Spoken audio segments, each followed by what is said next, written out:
여러분, 사람들이 의학이 발달하게 되니까 몸만 건강을 검진하는 것이 아니라 우리의 마음도 이 건강 상태를 검진을 하게 되고요. 또 몸에만 병명이 있는 것이 아니라 마음에도 여러 가지 병명들이 붙여지게 돼요. 그 가운데에 정신과적인 용어 가운데 불안장애라는 게 있습니다. 장애라는 그 말이 좀 의미가 있는데요. 병이란 말과 좀 이렇게 차이가 있어요. 다 같은 병은 병인데 그냥 우리가 말하는 병이라고 하는 것은 지금 진행 중에 있단 말이죠. 어디가 아파요. 이게 더 나빠질 수 있고 또 호전이 더 좋아질 수가 있어요. 치료받고 회복이 되고 건강해질 수가 있죠. 여기 이제 소망을 거는 것을 우리는 병이라고 얘기를 해요. 뭐 암이라든가 뭐 이런 것들도 병이죠. 치료가 되기도 하고 뭐 불행하게 치료가 안 되는 경우들이 있기도 하지만 그래서 나아지기도 해요. 그런데 장애는 달라요. 병이 멈춰버린 거예요. 진행을 딱 멈추게 되니까 더 이상 기대할 것이 없어요. 그만큼 해서 딱 멈춰버린 거란 말이죠. 이걸 우리 장애라고 얘기를 해요. 팔에 장애가 왔단 말이죠. 그럼 없던 팔이 생겨나는가? 그건 아닌 거예요. 팔에 장애가 오게 되면 이 불편한 것을 극복하기 위해서 의수를 달아야 돼요. 팔 같은 의수, 가짜 팔을 달고 연습을 해야 돼요. 이 팔이 없어졌기 때문에 없어진 팔 대신에 뭔가를 달고 연습을 해야 된단 말이죠. 다리에 장애가 오는 경우들이 있잖아요. 그 다리가 또 생겨나는 게 아니에요. 다리를 다시 붙이는 게 아니란 말이죠. 의족을 달고 계속 걷는 연습을 해야 돼요. 이걸 우리가 장애라고 얘기를 한단 말이죠. 여러분, 이 불안이라고 하는 것도요, 감정이 정상적인 사람에게도 불안감, 여러분도 불안할 때 있잖아요. 불안이 있어요. 걱정되기도 하고 염려도 하기도 하고 스트레스 받기도 하고 그런단 말이죠. 이런 정신적인 부담이라든가 고통에 자꾸 부딪히고 대결하면서 이걸 극복해 나가는 게 이제 사람들의 삶이죠. 근데 어느 순간에 이게 뒤집어져 버리게 되는 거예요. 무슨 말이냐면은 불안이 너무나 크게 되니까 내가 불안에 압도당하는 거죠. 불안에 눌려버리는 거예요. 그럼 내가 불안을 저항할 수 있는 능력이 다 없어져 버리게 되죠. 이게 불안장애가 되는 겁니다. 그래서 불안에 사로잡히게 되니까 뭐래도 죽을 것만 같고 망할 것만 같고 안 될 것만 같고 그래서 자꾸 자기를 조여오는 압박이 있어요. 늘 불안한 거죠. 가도 불안, 앉아도 불안, 자도 불안, 모든 게 불안한 게 있어. 만사를 바라볼 때에 불안감 때문에 마음이 초조한 상태로 살아가는 그런 사람. 이 약을 통해서 이걸 진정을 시키는 거죠. 이거 좀 발전되게 될 때에 공포 장애가 있습니다. 아무런 위험이 없는 것 머릿속으로는 알고 있는데요. 다 이해가 되는데도 불구하고 억제가 안 되는 그런 두려움이 몰려오는 거죠. 공포 장애라고 얘기를 해요. 그래서 꼭 사고 날 것만 같고 전혀 사고 날 상황이 아님에도 불구하고 사고 날 것 같아요. 그래서 이거 두렵단 말이죠. 그래서 알 수 없는 고통이 막 밀려오게 되는 거예요. 아무런 문제가 없는데 뭔가 일이 터질 것만 같은, 그래서 우리 생각에 어떤 두려움이 몰려오니까 마음이 고통스러운 거죠. 그 공포 장애라고 그러고, 여기 또 다른 방향으로 나가게 되니까 공황 장애란 말 여러분 들어보셨을 겁니다. 공황 장애. 좀 극단적으로 말하게 되면 죽을까 하는 그런 걱정이, 죽을까 하는 염려예요. 모든 상황들을 다 불리하게 나한테 잘못되게 안 되게 그런 방향으로 늘 생각하는 거란 말이죠. 그래서 가면 갈수록 어떤 그 상황들이 불리해지게 되고 살 길이 없어지게 되고 방법도 없어지게 되고 이러다 죽는 것이 아닌가라는 그 생각만 자꾸 자기 마음을 짓누르는 겁니다. 결국에는 우리 인생이라는 게 별것 없거든요. 아무리 살려고 그래도요, 오래 살려고 그래도 결국 인생은 마지막에 죽게 돼 있는데 이걸 왜 땡겨 생각하는 거예요. 여러분, 우리가 어차피 살다가 때가 되면 죽게 돼 있습니다. 죽음이라는 그 과정을 거쳐 우리가 하나님 앞에 서게 되는데 이게 너무나 불안하고 두려운 거란 말이죠. 어촌에서 생계를 유지할 때에 보통 그 어부들이 고깃배를 타고 나가서 이제 물고기를 잡아오는 것이 이것이 이제 어촌 그 어부들의 그 생활이란 말이에요. 그런데 이러다 보니까 뭐 풍랑 만나게 돼서 사람이 많이 죽기도 하고 그렇죠. 그래서 섬에 보게 된 남자들이 별로 없는 이유가 배 타러 나갔다가 죽어서 그 과부가 된 사람들이 굉장히 많기 때문에 남자들이 별로 없습니다. 또 어느 그 어부의 아들이 아버지의 장례를 지냈어요. 왜냐하면 배 타고 나갔다가 풍랑 만나 파손돼 가지고 그만 돌아가시고 만 거죠. 그런데 그 다음날 장례 치르고 나가지고 그 아들이 그 배를 타고 또 바닷가로 나가는 거예요. 친구들이 못 나가게 말리잖아요. 자네 아버지가 그 배 타고 나갔다가 죽었는데 그 배 또 타고 나가냐? 이 젊은이가 친구들에게 물어봐요. 자네 아버지 어디서 돌아가셨는가? 우리 집 침대에서 돌아가셨지. 그래? 그럼 자네 오늘 어디서 자고 나왔는가? 침대에서 자고 나왔지. 근데 그 침대는 자네 아버지가 돌아가신 침대 아닌가? 사람들이 이 죽음에 대한 두려움 때문에 죽은 사람이 쓰던 거 다 불태워버리잖아요. 뭐 심지어 집도 팔고 나오시는 그런 분들이 있어요. 여러분, 병원에 가도요, 그 병원의 침대에서 많은 사람이 죽거든요. 그래도 그 병원에 입원하고 그 침대에서 수술을 받습니다. 지금까지 훌륭한 의사도 많았고 최고의 시설을 갖춘 병원도 있었지만, 근데 그런 병원에서, 그런 의사의 손에서도 사람이 죽어나가게 되는 것이죠. 그래서 사람이 죽은 병원에서도 또 치료받으러 가는 것이 사람입니다. 근데 죽음에 대한 걱정들은 끝도 없는 모습을 보게 돼요. 어제 그 TV에서 그 학도병들의 이야기를 잠깐 방영했는데, 거기 예전에 우리 교회도 오셨던 김만규 목사님이 93세로서 이제 그 학도병의 포로로 붙잡혔던 걸 잠깐 그 소개를 했는데요. 이분이 저한테 이런 말이에요. 김 목사, 내가 저한테 김 목사라고 해도 꼭 노회장이라고 불러요. 노회장 끝난 지 옛날인데도 계속 노회장이라고 불러요. 그러면서 내가 아무래도 오래 못 살 것 같아. 아니, 그 무슨 말씀하십니까? 목소리 들으니까 정정하신데 그랬더니 이분이 하시는 말씀이, 아니야, 나보다 어린 사람들이 많이 죽어. 이렇게 얘기하는 거예요. 나보다 어린 사람이 죽으니까 내가 아무래도 오래 못 살 것 같아. 그러면서 책을 좀 우리 그 노 회장님이 가져가면 좋겠다. 역사에 기록된 책들에서, 그래서 이 어르신, 이거는 개인으로 내가 갖고 오는 것보다 우리 노회 사무실에 놓게 되면 좋을 것 같습니다. 그래서 어르신의 호를 따라서 우리가 볼 수 있도록 역사적인 자료에 그렇게 만들어 놓겠습니다. 그래서 책을 가져다가 노회 사무실에 갖다가 일단 쌓아놨어요. 그러니까 죽음 앞에서 어떤 사람들은 죽음을 맞이할 준비를 하고, 어떤 사람 두려워하고 그래요. 우리는 하나님의 자녀로 하나님 앞에 간다는 것 때문에 죽음을 준비하죠. 그런데 죽음 준비가 안 되게 되면 죽음이 두려운 겁니다. 그냥 눌려가지고 이 죽음 앞에 두려움 속에 살아갑니다. 공황장애가 이 죽음이라는 불안 속에 자기를 계속해서 밀어넣는 거예요. 어디를 가도 먹어도 어디 무엇을 해도 전부 다 죽을 것만 같은 그런 그 압박이 오게 되는 것을. 또 하나는 강박장애라고 그러죠. 마음의 병이에요.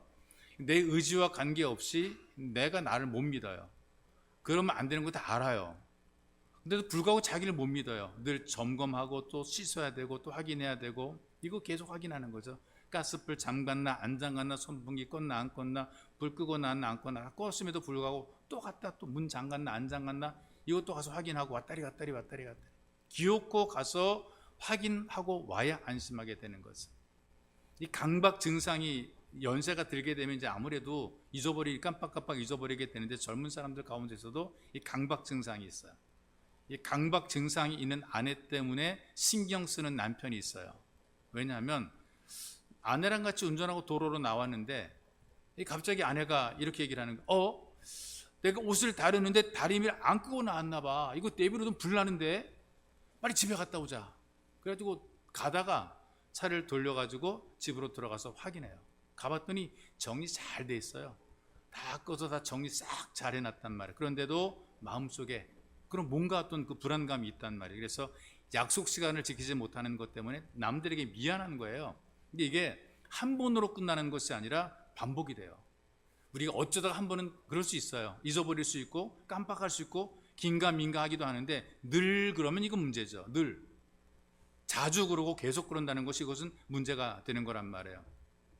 그래서 계속 부부가 함께 나가야 될 때마다, 모임을 갈 때마다 자꾸 뭐 차를 세워달라 뭐 해달라 막 이러는 거예요. 그 남편이 지혜로웠어요. 어느 날도 갑자기 차 세워달래요. 왜 그러냐 그랬더니, 당신 옷 때리는데 다리미를 이거 내가 껐나 안 껐나 모르겠다, 정리했나 안 정리했나 모르겠다. 그러니까 남편이 내가 다 정리했어. 그걸 못 믿는 거예요.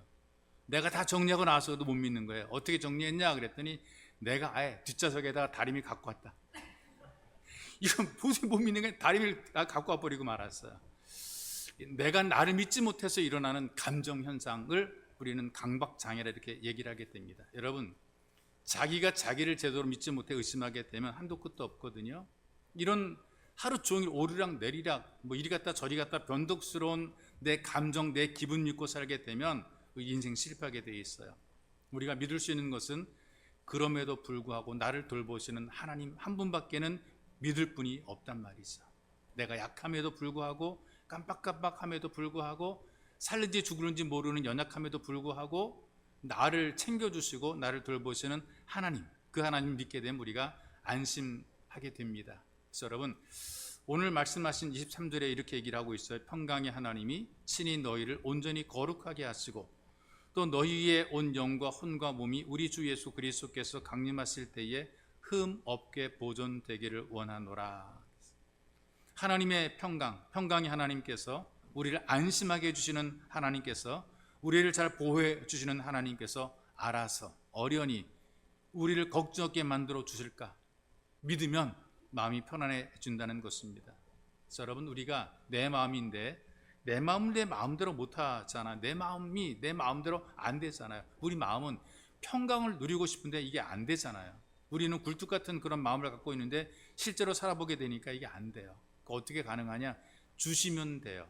하나님이 주시면 내가 받으면 아멘으로 받으면 편안해지게 되는데, 이게 내가 결단한다고 편안해지는 것이 아니고 내 스스로 만들어내는 것도 아니고 찾아오는 것도 아니고 이게 돈 들여 살 수 있는 것도 아니란 말이죠. 그래서 여러분 보세요. 돈 많은 사람도 편안하지 못하고 건강한 사람도 편안하지 못하고 높은 사람도 편안하지 못해요. 이게 왜 돈으로 갖고 오는 것도 아니 힘으로 빼는 것도 아니거든요. 하나님이 주셔야지만 누리게 되는 것은 하나님께서 내게 베풀어 주는 은혜예요. 그래서 하나님 말씀은 우리들에게 소망을 주십니다. 평안을 주시는 하나님, 평강 주시는 하나님이라고 우리에게 말씀해 주고 있지 않습니까? 그래서 이 평강 주시는 하나님께서 우리를 어떻게 하신다? 거룩하게 보존해 주신다라고 우리에게 소망을 주고 있어요. 이 거룩하게 보존한다, 그 말은 좀 다르게 하신다, 구별해 놓았다, 하나님의 자녀로 따로 우리를 구별해 놓았다, 그래서 가장 안전하게 챙겨준다, 이제 그런 의미를 가지고 있습니다. 그래서 여러분과 제가 믿음으로 살게 되면 위에서부터 주시는 이 하나님의 평강이, 편안함이 내 마음을 붙잡아주고 내 마음에 쌓이기 때문에 내가 만들어 편안한 것이 아니라 하나님이 주어서 이 편안함을 누리게 돼 있거든요. 이 편안은 여러분과 제가 누리며 사는 것입니다. 사업을 하시는 분들마다 모델을 찾아요. 어떤 사업을 해야 잘 될까? 그 다음에 사업에 성공한 사람들 어떻게 사업에 성공했을까라고 하는 그 어떤 성공의 모델들, 성공의 방법들을 찾아요. 굉장히 참 중요한 거거든요. 그 사람이 성공한 것이 그냥 성공한 게 아니거든요. 뭔가 방법이 있는 거예요. 뭔가 탁월한 어떤 내용들이 있는 거란 말이죠. 그 중에 하나가 이제 스타벅스라는 커피 전문점이 있어요. 신화라고 얘기를 하게 되는데 10여 년 전만 해도 구멍가게였어요. 스타벅스가 그냥 구멍가게. 뭐 지금 우리가 기독교적으로 볼 때 이거 뭐 우리 이상한 쪽에다 그 뭐 후원하고 그래가지고 우리랑 상당히 안 맞지만요. 그런데 이 사람이 사업하는 걸 보게 되면 지금 30여 개국에 3천여 점포를 뒀다는데 지금은 더 많이 뒀어요. 우리나라도 보게 되면 건물 하나 생기면, 좋은 건물 생기면 스타벅스가 들어가고요. 그 다음에 허름한 건물에도 스타벅스가 들어가서 리모델링 하게 되면 거기 건물값이 올라간다, 그런 얘기가 있어요. 스타벅스가 있는 건물은 딴 건물보다 좀 비싸요. 여러 곳에 그 성업을 하고 있는데요. 성공 비결이 뭐냐면은 하워드 슐츠라는 그 경영, 그 회장의 경영 전략입니다. 이분이 이제 이 스타벅스의 경영을 맡으면서 차별화 전략을 차별화, 구별된 차별화 전략을 했어요. 그러니까 다른 커피 전문점도 다 똑같은데 우리는 그들과 똑같이 하게 되면 그것도 뒤따라가는 것밖에 안 된다. 우리는 좀 뭔가 다르게 하자, 이렇게 만들었어요. 그래서 뭘 다르게 하냐? 두 가지를 다르게 했는데, 첫째로 품질을 다르게 하자.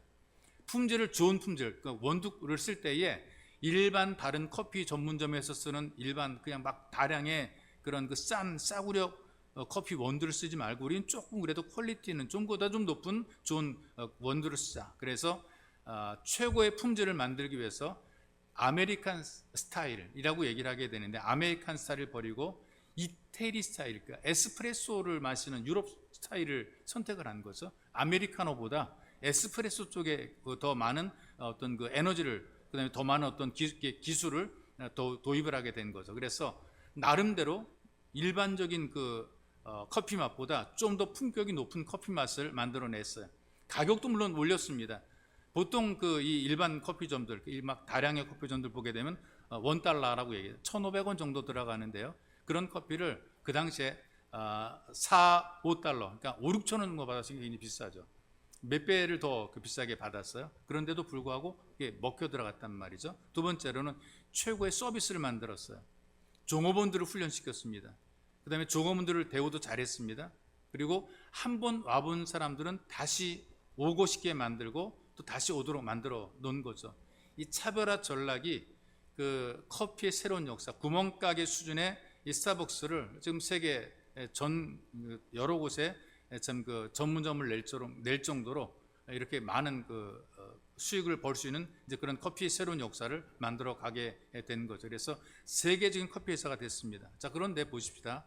하나님께서도 우리들에게 똑같은 지시를 내려주셨어요.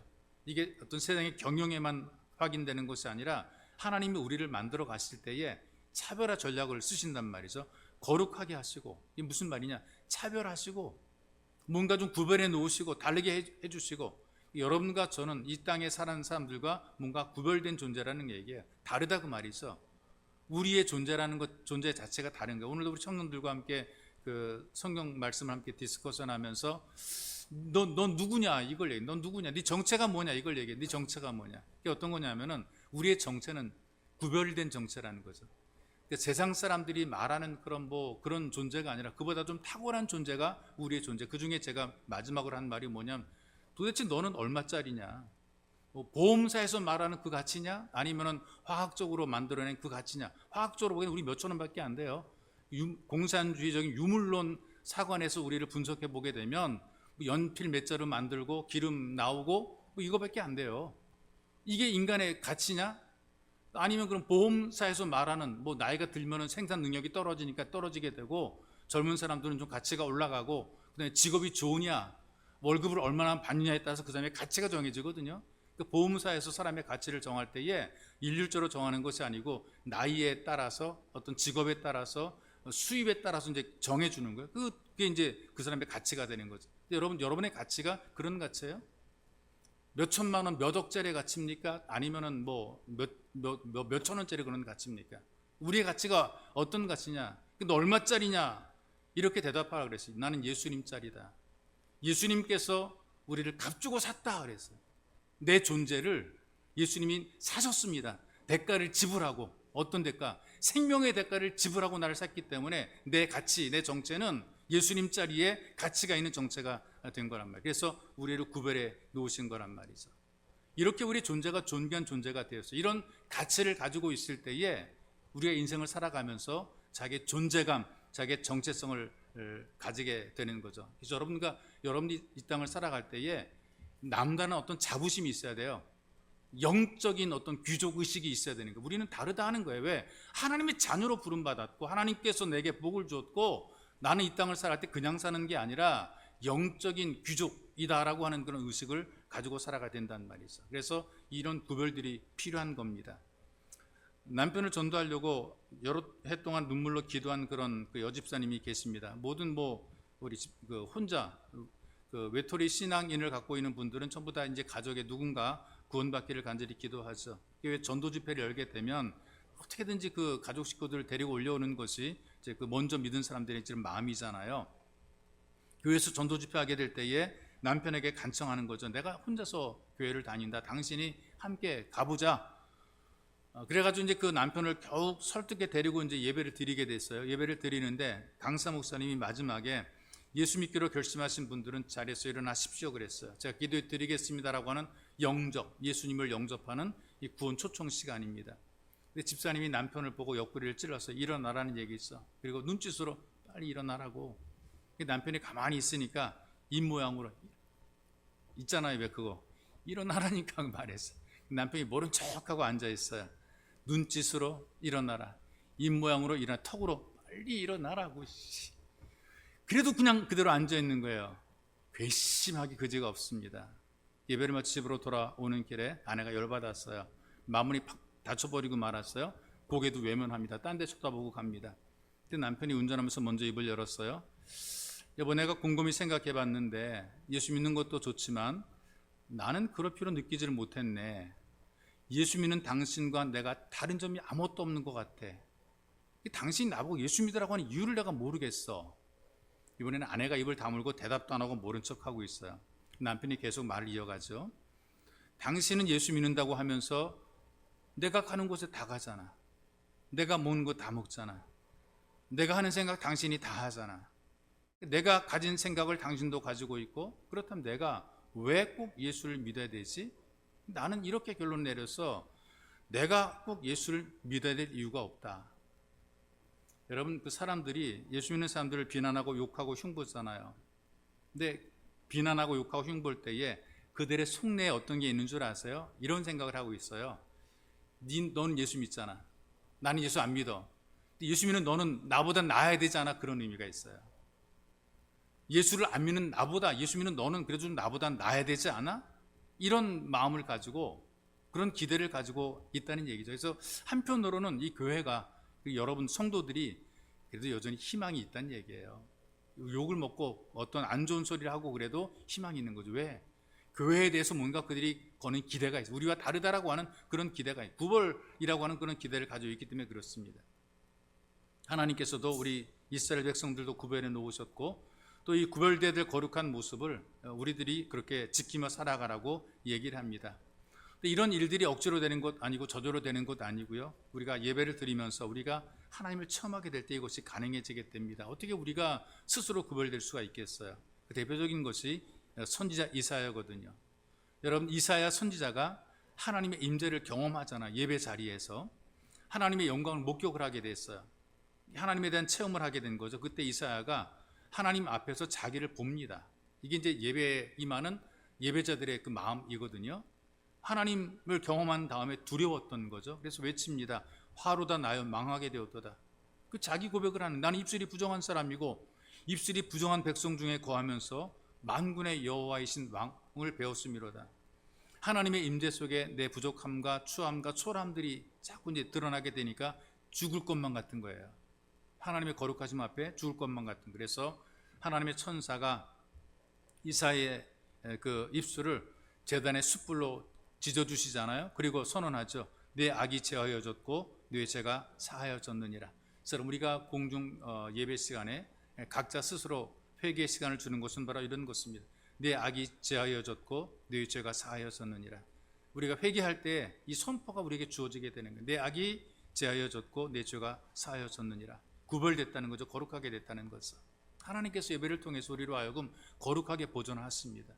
예배 자리에서 말씀으로 우리를 만나 주신단 말이죠. 이런 예배 자리에서 말씀을 통한 만남이 우리로 하여금 거룩함, 구별된 삶을 살게 만들어 놓는 거예요. 하나님과의 만남이 없다면 거룩할 이유도 없지 않습니까? 또 우리가 아무리 거룩하게 살려고 그래도 우리가 무슨 수로 거룩하게 살겠어요? 인간이 어떻게 구별될 수가 있겠어요? 그래서 하나님을 만나야 돼요. 예배를 통해서 하나님을 경험해야 돼요. 만날 때 두 종류가 있거든요. 하나는 그냥 스쳐 지나가는 만남입니다. 반갑게 인사 나누고요. 안부를 묻고 안녕하십니까? 또 업무에 대한 서로 이야기를 서로 나누기도 하고요. 이거 우리 다 하잖아요. 서로 와서 교인들끼리도 안부하고 인사하고 반갑습니다 인사한단 말이죠. 이 정도는 누구나 다 하는 만남이죠. 여러분 나가서 또 이 정도는 다 한단 말이에요. 특별한 만남은 아닌 거예요. 그런데 하나는 맞닥뜨리는 만남, 맞닥뜨리는. 저는 이것이 인격적인 만남이라고 표현하겠는데요. 뭔가 내 가슴속에 숨겨진 이야기도 나눌 수 있을 만한 만남, 그리고 개인적인 이야기를 편하게 주고받을 수 있는 만남이 있어요. 그러니까 뭔가 내 속내도 이야기할 수 있는 그런 만남이 있어요. 이런 만남으로 친밀해지게 되는 것이고 특별한 관계가 만들어지게 되는 거고요. 삶의 변화가 만들어지게 되는 거죠. 우리 만날 때에 속내를 이야기할 만한 사람이 있으신가요? 그 속내를 편하게 얘기해도 괜찮으신가요? 내 속내를 편하게 얘기할 수 있을 때에 이게 인격적인 만남이 되는 거죠. 그래서 때로는 뭐 눈에 불꽃 튀는 맞닥뜨림이 있고요. 그윽한 눈빛으로 서로 바라보는 그런 만남이 있죠. 이런 인격적인 만남으로 결혼도 하게 되고 우정도 쌓게 되고 친분도 쌓게 되는 겁니다. 이 영적인 만남도 똑같은데요. 하나님께서 이사야를 만나준 것도 특별한 만남입니다. 이미 이전에도요. 이사야는 선지자였습니다. 그것도 그냥 선지자가 아니고 왕궁의 선지자였어요. 실력 있는 선지자라 그 말입니다. 공부를 잘했거나 탁월한 실력과 능력이 있거나 하여튼 왕족들을 대상으로 말씀을 선포하는 왕궁의 선지자였어요. 하나님을 섬기는 일꾼이었단 말이죠. 때마다 예배 드립니다. 자기에게 맡겨진 임무를 잘 수행을 합니다. 그런데 이 정도는 직분을 갖고 있는 사람으로 누구나 할 수 있는 만남이 된다는 겁니다. 그러다가 진짜 하나님의 영광을 목격을 하고 하나님 말씀을 듣는 체험을 하게 되죠. 이 체험을 통해서 인생의 결정적인 변화가 만들어지게 돼요. 삶을 보는 눈이 달라지게 됐고 어떻게 살아가야 될 것인가 새로운 깨달음을 얻게 된 것이죠. 맞닥뜨림, 하나님께 맞닥뜨린 이 만남의 체험이 있게 되는 겁니다. 바로 예배자들에게는 이런 만남이에요. 그래야 거룩한 보존을 통해서 하나님의 복을 받게 되어 있습니다. 예수 그리스도의 피로 씻어주신 우리 거룩한 하나님의 백성, 예수 가족으로 살아가도록 하나님이 우리를 구별해 놓으셨지 않습니까? 그러니 우리가 부름받은 이 자리에서 끝까지 예배자로 우리가 보존이 돼야 되는 것이고, 하나님께서 그렇게 우리를 지켜주고 계시는 것이죠. 이사야도 평소에는 하나님과 스쳐가는 만남은 유지를 했어요. 성전에서 예배도 드렸고요, 자기 죄를 나름대로 회개도 했고요. 그런데 딱 맞닥뜨렸잖아요. 하나님과 맞닥뜨렸잖아요. 확실하게 달라지게 됐어요. 천국의 소망을 두고 남다르게 살아갑니다. 여러분과 저도 이 땅에 살아갈 때 세상 속에서 불신자들과 함께 어울려 살아갑니다. 여러 가지 복잡한 일들 속에 살아갑니다. 그러나 그 속에서도 하나님 우리를 지키시고 우리를 보존하시기를 간절히 원하십니다. 그 증거가 뭐냐? 불러주잖아요. 자꾸만 예배 주일마다 우리를 불러주잖아요. 여러분들이 그냥 제 발로 걸어온 것 같아도 하나님의 부르심에 여러분들이 따라 순종해서 응답한 것이거든요. 늘 말씀 주시잖아요. 또 세상을 이기며 살아가도록 힘을 주잖아요. 참된 예배자가 되도록 하시고 우리를 구별되게 만들어 놓잖아요. 우리를 흠 없이 거룩하게 하셔서 보존하시는 이 하나님의 손길 앞에 우리가 순종하면 됩니다. 기꺼이 순종하시는 예수 가족이 되시기를 주님의 이름으로 축복합니다. 참으로 좋으신 아버지 고맙습니다. 우리를 사랑하셔서 이 땅에 살아가는 그 많은 무리 속에, 사람들 속에서 하나님의 존귀한 자녀 삼아주시고 우리의 가치를 높여주시고 우리의 정체성을 깨닫게 만들어 주시니 감사합니다. 하나님의 존귀한 자녀로 예수님 자리의 삶을 살아갈 수 있도록 우리를 도우셨습니다. 이런 자부심과 담담을 가지고 세상에서 구별된 삶을 살도록 만들어주시고 담대하게 살아가도록 은혜를 덧입혀 주옵소서. 보배로 오신 예수님의 이름으로 기도하옵나이다. 아멘.